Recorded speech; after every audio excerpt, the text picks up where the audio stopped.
So Hanukkah is a time when we like to talk about not just the miracle of the candle or not just the military victory.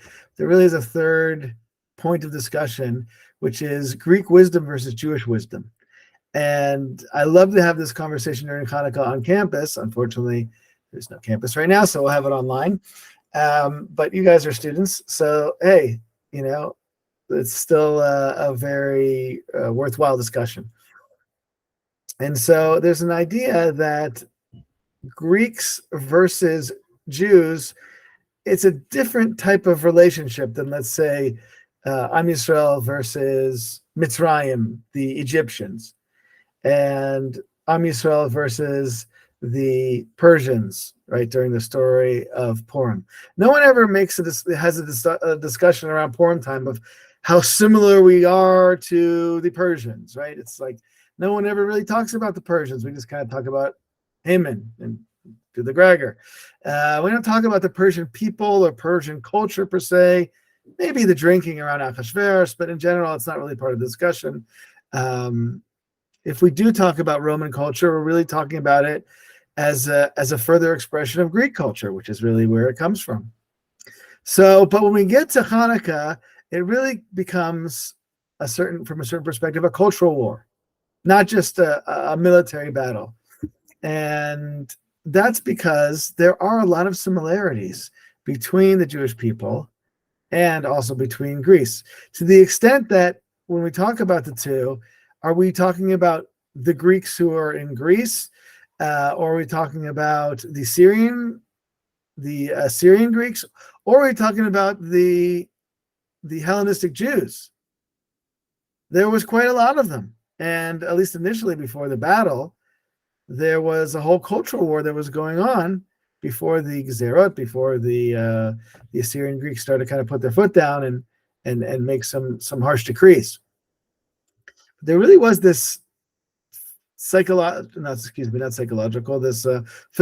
battle between the two. And that's what I want to dive into with you guys tonight. And from there to kind of see where we are today with this.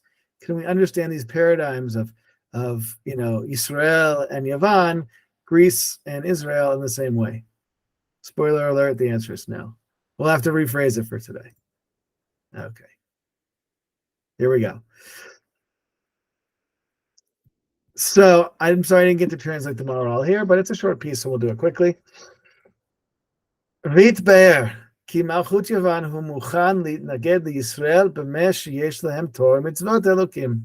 So the moral says the real friction between Yavan, between Greece, and between Israel was the fact that Greece did not accept the Torah as a divine document. They wanted to take it and put it on the shelf with their other wisdom books, with their books of philosophy. Certainly wisdom to be gleaned there, but they didn't see it as any different from any other wisdom, and they certainly didn't see it as divine wisdom. So the Maharal says that's really the point of contention, is there such a thing as divine wisdom? Continuing in the Hebrew, Ki al malchut ze shayach la chokhmah, shisha kol adam bilvad.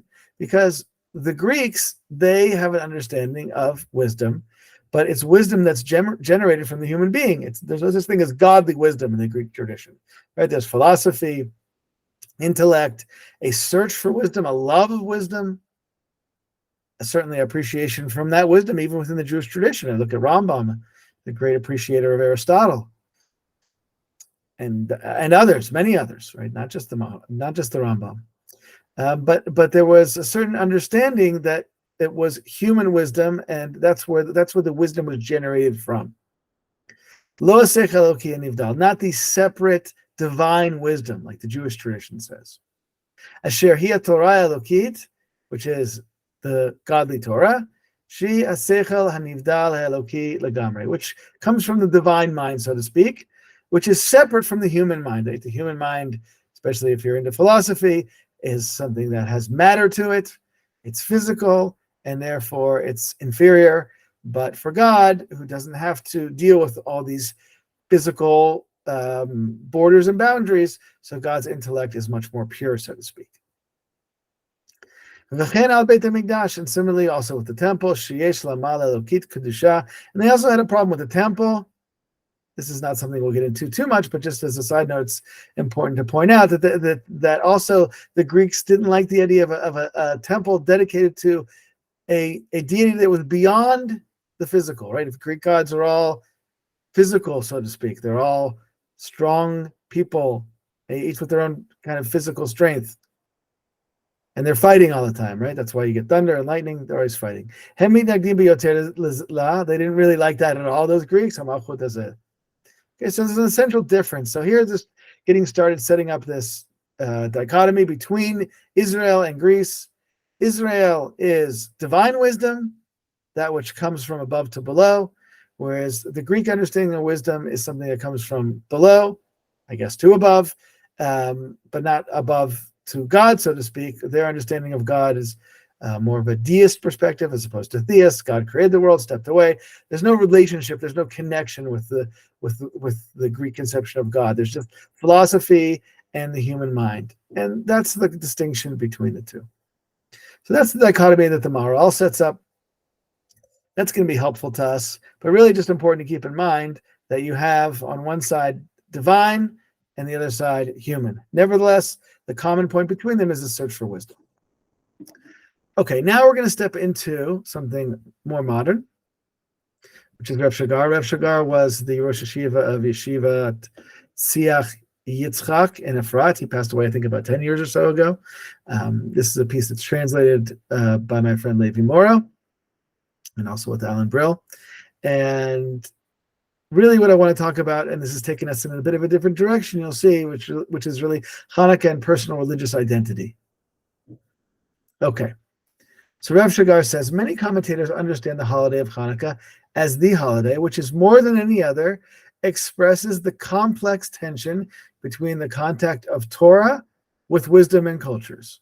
According to these understandings, the war between the Greeks and the Maccabees was not about independence and control, rather a cultural war over the purity of the jug of oil that represents the wisdom of Torah, a war that Judaism fights against the wisdom of Greece. Okay, so basically what we saw in the Maharal was a good introduction to this, which is why I wanted to share it with you, that the purity of the jug of oil, so to speak, the divine wisdom, that which separates us, is the Israel side, is the Jewish side, whereas the Greek side was something that was impure, was something that was human, that was something that was not divine.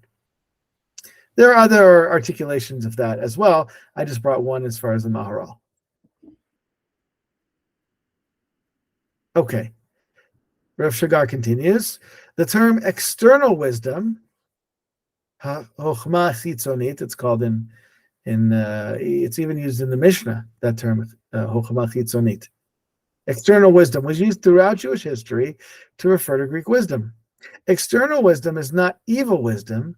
It simply belongs to the outside, meaning it lacks the intimacy of, quote, being with itself, unquote. And its source is an objectification of the knowledge. Hence, the conflict between Torah and Greek wisdom does not have to focus on the context of the wisdom or the language used, but on intimacy and personal identity. The intimacy and identity that are the eros of the wisdom. So what Rav Shagar is explaining here is that chokhmah chitzonit, this external wisdom, doesn't have to be the topic per se. It's really the way that we approach it. And all of those here spend time in college and are in college, understand that there's a difference between what happens in the Beit Midrash and what happens in the university. And the university and academia in particular tends to look at it from the outside, right, as opposed to from the inside. A good example would be research based on a survey, right? I survey 100 people. What do you think will be the outcome?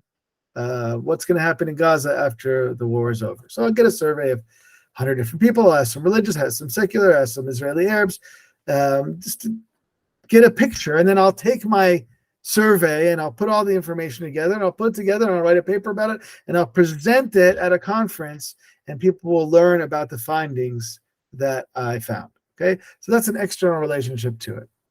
An internal relationship to it would be something of an op-ed, a personal column that I would write about it based on my own experiences in the war and based on my own feelings as someone who made Aliyah and someone who has 5 kids and someone who lives in the West Bank. And, I would put my own personal experience to it, that it would be something that would be an expression of myself. So in that way, it would be something internal as opposed to external. So in general academia, not always, but in general academia has this external perspective. We look at the thing from outside of ourselves and we analyze it, and then we give our presentation of it, as opposed to, which is all on the outside, as opposed to that which is in the inside, which is a sharing of what it is that is my personal experience. Now, that doesn't have to be void of facts or logic. It doesn't have to be just feelings, but it's something that's generated from within inside of me. Okay, so that's an interesting way that the Rav Shagar divides between Chochmah Chitzonit, Greek wisdom, external wisdom, and the way that Jewish wisdom looks at it.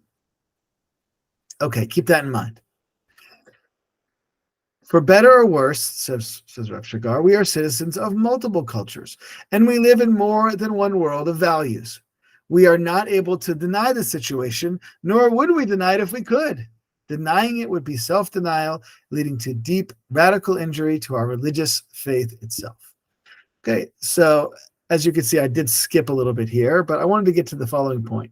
The idea, as it was articulated in the Maharal, in the way that Rav Shagar pointed out at the beginning, between this dichotomy, this very clear binary dichotomy between, on one hand, you have the pure oil, the wisdom of the Torah, divine wisdom, and then on the other hand, you have this external wisdom, you have human logic, human wisdom only, and that's on the side of the Greeks. So he says, Rav Shagar says, well, it's not that easy anymore. Things have gotten a little bit complicated in modernity or post-modernity, and we're no longer able to kind of separate between these two. We no longer can contend, and I'm speaking, when I say we, I should, myself as a religious person, as a person who strives to live according to the Torah, who lives in a religious community in Israel, even that person, even me, is no longer able to have a clear distinction between the pure oil of Israel and the contaminated oil of Greece. Okay, that's no longer possible.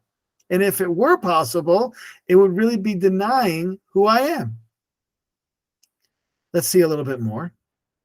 The multiple split identity model puts together different worlds without recognizing compartmentalized truth values or different realms of truth. We should describe the religious Zionist soul as a soul that lives not in one world, but in many worlds, which it likely cannot integrate. It does not compartmentalize them. Torah versus labor, faith versus science, religion versus secularism, but rather manages a confusing and often schizophrenic set of relationships between them. In other words, there are all these different worlds that feed into one another to the extent where we can no longer put any boundaries between, binary boundaries between these worlds, right? Torah versus labor, Torah v'avodah, right? Faith versus science. These two used to be, at least in the modern times and before, considered to be two separate realms, and never the two shall meet. Not the case today. Both of them are intertwined with each other. Religion versus secularism, right? How a person who's religious doesn't have Netflix, isn't aware of what's going on in the NBA, right? These things intertwine and manage what Rav Shagar calls a confusing and often schizophrenic set of relationships between them.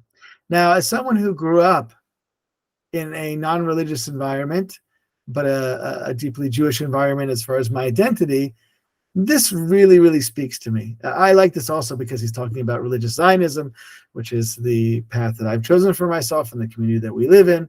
And he says that this is, we live in many worlds. Right now, I think that's something that's very clear, as the overwhelming majority in the religious Zionist world are supportive of the army and have boys who serve in the army. Girls also have kids who serve in the army. And so surrounding me are families whose son is in the army, whose husband is in the army, whose cousin is in the army, brothers in the army, right? It's something that's constantly a point of discussion. So the religious Zionist world is not disconnected from that part of Israeli culture, nor is it disconnected from the Israeli academic culture. You can see why I like to have to share this piece and discuss it on campus, because what I found is with students, many of the religious students identify themselves as religious Zionists that come to our programming on campus, though they come from lots of different backgrounds, but many kind of identify with that point. And many have studied in those type of institutions. So they also get this because they've been brought up with a secular education. They're in university studying very in-depth things, in-depth subjects. They're diving deep into everything from anthropology and archaeology, especially on Hard Sofim, religion, philosophy, library sciences, right? All sorts of stuff. And they're deeply involved in it and writing papers and thinking about these things. So then you ask them the question, well, where do you end? Where does your secular self end and your religious part begin? And, when we get a chance to schmooze a little bit, I'll ask you guys, but for me, it's like, well, what do you mean? Where does one end and where does it begin? There's no point, binary point within me where one ends and one begins. It's all just mismatched together. And that's okay. And there would be something weird if I tried to kind of separate those two parts of myself, my love of English literature with my love of Agadah. So obviously in my mind, those things are different, but there both is a love and appreciation for them. I understand that Torah has a different relationship and it allows me to have a relationship with God. So, okay, I appreciate that that's different, but that doesn't mean that I don't appreciate great literature and enjoy speaking about it with my wife. So there's this schizophrenic set of relationships between all these different things. And I want to illustrate this to you with a picture.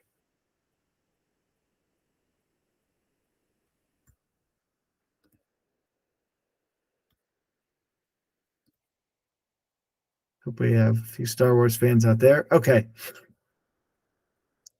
One of my students, Natan Fishman, sends me Star Wars memes, which I'm very grateful for because, as I said, I grew up not religious and I grew up really liking Star Wars. I mean, I think maybe the first movie that I went to go see in the theater was Empire Strikes Back with my dad. And that moment where Darth Vader reaches over and says, I'm your father. I mean, that's seared into my psyche. Anyway, so here's a Star Wars meme. The Malach Hashem, Al tishlach yadcha anar, v'al ta'as lo me'uma. This is from the story of the Akedah, where the angel comes and says, don't put your hand on the youth. Right, this is Abraham's about to sacrifice Yitzhak. Yitzhak's all tied up on the altar. He's ready to do it. He's ready. He's got the knife in his hand. He's ready to go. And the angel says, no, don't put a hand on him. Don't do anything to him. And Anakin Skywalker talking to his master Obi-Wan says, hold on. This whole operation was your idea. Right, so I thought it was very funny. Why is this funny to me? Because first of all, it's playing on the Akedah, which is something that I'm familiar with, but also it brings in the whole Star Wars theme. And it brought back that part of it, even though it's from the sequels, which are obviously not as good as the original. However, it did, warm up my Girsidi Ankuta, my childhood relationship with Star Wars. And so it brought together these two worlds. So I mentioned to Natan, and when I talk about this topic, that I like to talk about the Star Wars memes that he shared. And he said to me, the Star Wars memes are Kodesh Kodeshim. They're really holy because you can't understand them unless you really know what the Torah is talking about. So I'll give him credit on that point, that there's something very holy about this. So, but now you also have to all really understand Star Wars and the relationship between Anakin and Obi-Wan, and and that student Rebbe relationship, so to speak. But I think that this picture, these kind of memes, illustrate, I think, what Rav Shigar is trying to talk about, of this integration and kind of schizophrenic relationship in our identities that we have, that we no longer have these binaries, but we have this kind of mixture, this admixture, right, of the two. So now then the question is, Okay, well, what do we say about Hanukkah? What do we do if Hanukkah is about the philosophy of the Greeks versus the philosophy of the Jews, and that's the bad versus the good? What do we do? Don't know. Have to think about it more. But at least I think it's a great opportunity to appreciate, and I think it's something that I do appreciate. I appreciate the fact that I appreciate a Star Wars meme. I like the fact that I'm able to kind of weave together these different parts of myself and to bring them all to the forefront. And I'm able to use the light, so to speak, of English literature, philosophy, even pop culture, and utilize that to illuminate and deepen a relationship with Torah. Even though I appreciate at the end of the day that Torah is categorically different, and it does have a separate category in my mind. However, I appreciate that these other parts of myself can come together also in this kind of strange, unique way. I talked to Rav Dov Zinger a couple months ago at a conference. He's the Rosh Hashiva at Makor Chaim, which is a boys' high school in Kfar Etzion. He's an amazing person. So he spent a lot of time talking about what he called Yahadut al Retzef, Judaism on the spectrum. And my experience with young people today is exactly that exactly what Shigar is saying as well, is that you don't have necessarily these binaries anymore. Even the Haredi community, the ultra-Orthodox community, I mean, I was at a funeral for one of my rebbes from the Haredi community a couple months ago, and I saw other rebbeim of mine from the yeshiva I studied in, which had rebbeim from the Haredi community, and they have their smartphone and then they have their dumb phone. So, like, depending on which situation they're in, they'll pull out one or the other. So, it's like even the ultra-Orthodox, we can't kind of stay away from that. The blending of these realities has kind of has just kind of happened. So I'm not sure if there is what to avoid it anymore. Anyway, so then Hanukkah then becomes, as opposed to a separation and a disconnect from Greek wisdom, maybe it becomes a celebration of the best of it, elevating the best of it, being enlightened by the best of it, appreciating the parts of ourselves that enjoy a broader connection to the world and the best of what it has to offer. I'm not saying Star Wars is the best it has to offer, but hey, it's not terrible. And appreciating that these multiple parts of our personality can't be disconnected one from the other, and that comes together and build something new and different and beautiful that wasn't able to exist before. I'm still working this out, still thinking about it myself, and looking forward to hearing to you guys about it as well, but I will pause there.